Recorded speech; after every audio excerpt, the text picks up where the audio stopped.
గురుగారు ప్రస్తుత లౌకిక జీవనంలో చాలామంది ఏంటంటే పీకల్లోతు కష్టాల్లో కూరుకుపోయి అప్పుల బాధతో హ్మ్. సతమతమవుతూ ఏం చేయాలో తెలియక ఎవరు ఏది చెప్తే అది ఆచరిస్తూ హ్మ్. సరైన ఫలితం రాలేదో నిరాశ చెందుతూ చివరికి ప్రాణాలను కూడా త్యాగం చేస్తూ ఉన్నారు. చాలా జరుగుతున్నాయి. హ్మ్. అసలు ఇంతకీ ఈ ఆర్థిక బాధల నుంచి బయటపడాలంటే హ్మ్. నిత్య జీవితంలో ఎలాంటి సాధన చేయాలి? ఇప్పుడు బాధలు అనేక రకాలమ్మా. ఆర్థికం అయితే ఒకటి, ఆరోగ్యపరంగా మరొకటి, హ్మ్. కుటుంబ సమస్యలు ఒకటేమిటి అనేక రూపాలతో వస్తుంటాయి. బాధలకి భయపడిపోయి పారిపోవడం కూడదు. హ్మ్. ఎందుకంటే ఇప్పుడు మనం తప్పించుకున్న కర్మానుభవం తప్పదు గనుక, ఈ జన్మ పూర్తి చేసుకున్న మరో జన్మలో అనుభవించాల్సొస్తుంది. హ్మ్. కనుక బాధ నుంచి తప్పించుకునే ఉపాయం జ్ఞానం మాత్రమే. జ్ఞానం. జ్ఞానం తెలుసుకోవాలి. కష్టాలు, సుఖాలు వస్తూ ఉంటాయి, పోతూ ఉంటాయి. వాటికి మనం చలించిపోకూడదు. ఒక ఆధారం మనకు కావాలి. ఎందుకంటే పెద్ద ప్రవాహం వస్తుంటే ఒక దృఢమైన స్తంభం పట్టుకున్నామనుకోండి, అది ప్రవాహం వెళ్ళిపోతుంది గానీ మనం కొట్టుకుపోం. హ్మ్. కలగా ఒకప్పటి కర్మలను అనుసరించి ఇప్పుడు కష్టాలు వస్తాయి, సుఖాలొస్తాయి. కష్టాలు ఎప్పుడు ఉండవు, సుఖాలు ఎప్పుడు ఉండవు. వస్తూ ఉంటే పోతుంటాయి. కానీ మనం మాత్రం దృఢమైన ఆధారం ఉండాలి. ఆధారం ధర్మం, దైవం. హుహు. ధర్మాన్ని ఆచరిస్తూ దైవాన్ని విశ్వసిస్తూ ఉండాలే తప్ప, మనం భయపడకూడదు దేనికి కూడా. సమస్యకి పరిష్కారం ఆలోచనతో వస్తుంది గానీ, ఏదో అక్కడి నుంచి మిరాకిల్స్ జరిగి పరిష్కారాలవుతాయి అనుకోవద్దు. మన ఆలోచనతో మనకు భగవంతుడు మంచి బుద్ధిచ్చాడు. హ్మ్. బుద్ధికి పదును పెడితే పరిష్కారాలు మనకే దక్కుతాయి. మనకే తెలుస్తాయి. కానీ ఆలోచన విధానం మార్చుకోవాలి. మనకు సుఖపడిపోవాలని ఎక్కువ అనుకుంటూ ఉంటాం. హ్మ్. అలా అనుకోకూడదు. సుఖపడాలని అనుకోకూడదు మనం. ధర్మంగా బ్రతకాలనుకోవాలి. సుఖదుఖాలు వస్తూ పోతూ ఉంటాయి. కనుక ధర్మాన్ని ఆచరించాలి, దైవాన్ని విశ్వసించాలి. ధర్మాన్ని ఆచరించాలి, హ్మ్. దైవాన్ని విశ్వసించాలి. ఈ లైన్ చాలా బావుంది అది గురుగారు. ఇంకా దైవాన్ని ఆశ్రయించాలన్నా సరిపోతుంది ఇక్కడ. దృఢంగా పట్టుకోగలగాలి ఇక్కడ. కానీ దైవాన్ని నమ్మిన వాడికి భయమేంటమ్మా? అప్పుడు ఏదొచ్చినా ఆయన ప్రసాదమే అని స్వీకరించాలి. హ్మ్. కష్టం వచ్చినా, నష్టం వచ్చినా ప్రతి కష్టం ఒక పాఠం నేర్పుతుంది. హ్మ్. అది మన పనికొస్తుంది. అని కష్టం కూడా అలా కష్టమే ఉండదు. కొంచెం చూస్తే ఆ పక్కనే ఒక సుఖం ఉంటుంది. ఇది తెలుసుకోవాలి. కనుక ఎప్పుడూ కూడా జీవితం చాలించాలనుకోకూడదు. సుఖంగా బ్రతకడమే జీవితానికి పరమార్థం అనుకోవద్దు. ధర్మంగా బ్రతుకుతూ ఉంటే ఉండే తృప్తి వేరు. భగవద్విశ్వాసంలో కలిగే ధైర్యం వేరు. ఈ 2 ఎప్పుడూ ఉండాలి. అదిచ్చే ఆనందం ఏ కష్టం అది తెలియనివ్వకుండా చేస్తుంది ఇక్కడ. కష్ట సుఖాలు కూడా మన భావాలే. నిజానికి కష్టం లేదు, సుఖం లేదు. 2 లేవు. అది జ్ఞానం వల్ల కలుగుతుంది. కనుక జ్ఞానం ఎప్పటికప్పుడు మన పెద్దల ద్వారానో, బోధల ద్వారానో ఎప్పటికప్పుడు మనసుకి పట్టించుకోవాలి. అందుకే శ్రవణం, మననం అన్నారు. హ్మ్. ప్రస్తుతం ఉన్న హ్మ్. సమాజంలో గురుగారు హ్మ్. యువత ఎక్కువగా వ్యసనాల బారిన పడిపోతూ ఉన్నారు. అసలు ఒక వ్యసనం, ఒక చెడు అలవాట్లు ఉన్న వాళ్ళకు ఎటువంటి ఆహ్, వాళ్ళకు శిక్ష కానీ, ఎటువంటి పాపం లభించే అవకాశం ఉంటుందంటారు? అమ్మ సప్త వ్యసనాలున్నాయి. ప్రతిదానికి మహాపాప ఫలాలే చెప్పారు. హ్మ్. మద్యపానానికి కొన్ని పాపాలు. అది ఎక్కడో తర్వాత నరకంలో అనుభవిస్తాను కాదు. బ్రతుకే నరకం అయిపోతుంది వాడికి. కనుక వ్యసనాలు వీడి జాలికి వెళ్ళకుండా ఇందాక చెప్పినట్టు సుఖపడాలని తపనకూడదు. ధర్మంగా హ్మ్. బ్రతకాలని ఉండాలి. ధర్మబద్ధంగా వచ్చే సుఖం మంచిదే. వ్యసనాలన్నీ కూడా అధర్మాలే. కానీ వాటి వైపు వెళ్ళనివ్వకుండా మన పిల్లల్ని జాగ్రత్తగా చూడాలి. హ్మ్. ఇప్పుడు చలనచిత్రాలు గాని, ఎందులో చూసినా మద్యపానం అనేది ఒక నిత్య కర్మగాగా చూపించేస్తున్నారు. ఒకప్పుడు అది లేదు. చాటుమాటుగా భయపడుతూ చేసేవారు. ఇప్పుడు ఇళ్లల్లో ఈ కుటుంబం, ఆ కుటుంబం అని కాదు. అన్నీ ఇలా అయిపోతున్నాయి. దాని వ్యసనం ఒక మామూలు అలవాటు కింద మంచినీళ్ళప్రాయంగా అయిపోయింది. ఆ! అలాంటి వాటిని ప్రోత్సహించకూడదు. వాటి మీద కఠినమైన చర్యలు ప్రభుత్వం తీసుకోవాలి, సమాజం కూడా తీసుకోవాలి. ఇంట్లో పెద్దలు కూడా జాగ్రత్త పడాలి. అంటే ఇది చేస్తే మనకి ఇది ఉంటుందని ఒక భయం ఉంటేనన్నా దాని జోలికెళ్ళకుండా ఉంటారు హ్మ్. కదా! అందుకనే వ్యసనాల బారిన పడిన వారికి ఎటువంటి పాపం పాపం లభించదు. దాకా ఎందుకమ్మా ఇక్కడే రోగాలు పీడితులైపోయి బాధపడుతున్నారు కదా!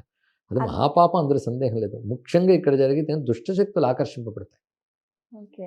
కనుక వ్యసనపరుడు బుద్ధిని, శరీరాన్ని పట్టి పాలార్చుతాయి. పీల్చి హుహు. పిప్పి చేస్తాయి. హుహు. కనుక వాడి జోలికి వెళ్తే ఇక్కడే దుఃఖానుభవం. పాపం ఎక్కడికో నరకం దాకా వెళ్ళక్కర్లేదు.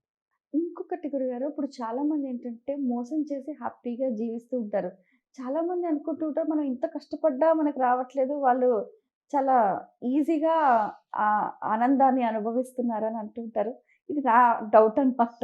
మ అంటే అది దానికి సంబంధించి. మన కోణం నుంచి మనం చూస్తాం గానీ, ప్రతివాడి జీవితం మనకు పూర్తిగా తెలీదు కదమ్మా! హ్మ్. వాడు బతుకులో ఎన్ని కష్టాలు పడుతుంటాడో.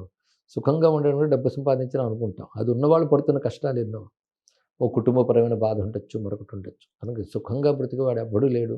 దుఃఖంగా బ్రతుకుతున్నవాడు లేడు. ఈ 2 కలిసే వస్తూ ఉంటాయి. కనుక అధర్మంగా ఉంటే సుఖపడతాడు అనుకోవద్దు. అధర్మంగా సుఖపడ్డాడు మన దుర్యోధనుడు, ఏమైంది చివరికి? సర్వనాశనం అయ్యాడు. అధర్మంగా సుఖపడ్డాడు రావణాసురుడు, ఏమైంది? సర్వనాశనమే.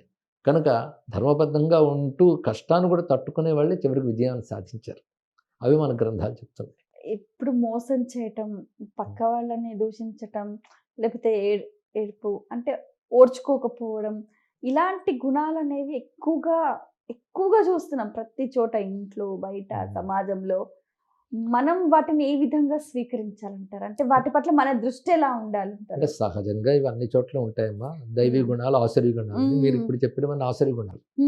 ముందు చేయవలసిన మనలో లేకుండా చూసుకోవాలి.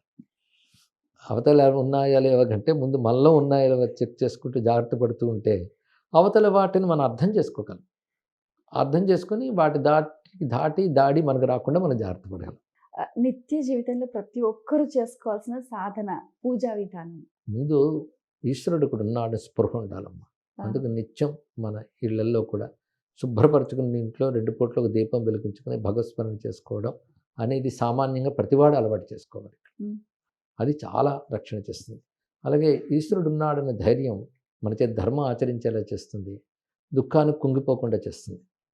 అది ప్రతివాడు పాటించవలసింది చాలు. ఇక పెద్ద పెద్ద పూజలు పునస్కారాలు వారి వారి శక్తి అనుసారం వాళ్ళు చేసుకుంటారు. కొంతమంది ఇప్పుడు అపమృత్యు దోషం, చివరి క్షణంలో కొట్టుమిట్టాడుతూ ఉంటారు. అటువంటి అపాయ స్థితిలో ఏం చేయాలి? ఎలా ఆరాధన చేయాలి? ఎవరిని పట్టుకోవాలి? భగవంతుడే అమృత స్వరూపుడు. అలాగా ఒక మృత్యుంజయ స్మరణ చేసుకున్న, నరసింహస్వామిని స్మరించిన ఇవన్నీ అపమృత్యు అకాల మృత్యు దోషాలను పోగొడతాయి. నరసింహస్వామి మృత్యుంజయుడు. మృత్యుంజయుడు మనం ఆరాధించే భగవంతుడే మృత్యుంజయుడు, ఆయన నరసింహుడు. ఇంకొకటి ఏంటంటే గురుగారు, వల్లభ గణపతిని మీ ద్వారానే మేము తెలుసుకున్నాం. అంతకుముందు మాకు తెలియదు. అసలు ఇంతకీ ఎవరి వల్లభ గణపతి? అది మంత్రశాస్త్రాల్లో ఉన్నదేనమ్మా. ఉపాసనా భేదం బట్టి పేర్లు వస్తూ ఉంటాయి. మనకి లలితా శాస్త్రంలో కామేశ్వరము కాలోక కల్పిత శ్రీ గణపతి, ఆ స్వరూపమే వల్లభ. శ్రీ విద్య అంటారు దాన్ని, అమ్మవారి ఉపాసన శ్రీ విద్య. ఆ శ్రీ విద్యలో ఈ స్వామిని ఉపాసన చేస్తారు. ఇది భండాసుర సంహారం జరుగుతున్నప్పుడు విశుక్రుడనే రాక్షసుడు విఘ్నయంత్రం అనే దాన్ని ప్రయోగిస్తాడు. దాంతో శక్తిశాలన్నీ నిర్వీర్యమైపోతాయి. వాటి నుంచి బయటపెట్టడం కోసం అమ్మవారు పరమేశ్వరుని చూసి ఒక మందహాసం చేసినప్పుడు ఆ మందహాసం నుంచి పుట్టినవాడు వల్లభ గణపతి. అంటే శివశక్తుల ఆనంద స్వరూపుడు ఆయన. ఆ వచ్చినటువంటి స్వరూపమే వల్లభ, అంటే ప్రియమైన అర్థం. ఒక ప్రియమైన తన శక్తితో ఆయన ఉన్నాడు అక్కడ. ఆ ప్రియ శక్తి, ప్రియం అంటే ఆనందం అని అర్థం. లక్ష్మీదేవి సహితంగా ఆ వల్లభనే లక్ష్మి అంటారమ్మా, సిద్ధలక్ష్మి అని అక్కడ పేరు. అది వల్లభాదేవికే సిద్ధలక్ష్మి అని పేరు. లక్ష్మి అంటే లక్షణ శక్తి. ప్రతి దేవతకు లక్షణ శక్తి ఉంది. అగ్నికి తగలబెట్టడం లక్షణ శక్తి, సూర్యుడికి కాంతి లక్షణ శక్తి. అలా దేని లక్షణ శక్తి దాని లక్ష్మి. కంటికి చూడడం లక్షణ శక్తి, అది లేకపోతే కంటికి లక్ష్మి అది. కనుక దాని లక్షణ శక్తే లక్ష్మి. దాన్ని ఉపాసనా భేదంలో చెప్పేటప్పుడు ఆ శక్తికి ఒక రూపకల్పన ఉంటుంది. అలాగే సర్వ విఘ్నాలని పోగొట్టి కార్యసిద్ధిని చేకూర్చడం అనేటువంటి ఒక సంపద, ఒక శక్తే సిద్ధలక్ష్మి. ఆ సిద్ధలక్ష్మి మరొక పేరే వల్లభ, అంటే ఆనంద స్వరూపిణి అని అర్థం. ఇక్కడైన పరమాత్మ రూపంగా ఉపాసింపబడతాడు గణపతి. ఆయన జ్ఞానస్వరూపుడు. జ్ఞానం ఆనందం రెండు కలిస్తేనే వల్లభ గణపతి.